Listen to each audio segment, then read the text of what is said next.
বিশ্ব অর্থনৈতিক ফোরামের বার্ষিক সম্মেলনে সম্প্রতি অংশগ্রহণ করেন অন্তর্বর্তী সরকারের প্রধান উপদেষ্টা ডক্টর মোহাম্মদ ইউনূস।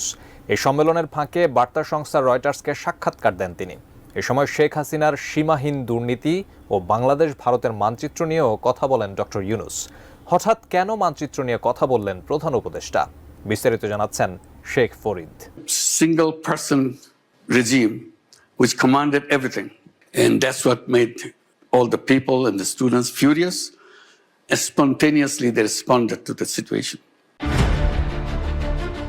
ক্ষমতায় বসে টানা 15 বছর দেশ শাসন করেন শেখ হাসিনা। এই সময়ে সাবেক প্রধানমন্ত্রীর বিরুদ্ধে মানবতা বিরোধী অপরাধ, গণহত্যা, জোরপূর্বক গুম, দুর্নীতি এবং অর্থ পাচারের শক্ত অভিযোগ রয়েছে, যা তদন্ত করছে অন্তর্বর্তী সরকার। Millions of people were put in jail, and I was one of them, waiting to be in jail.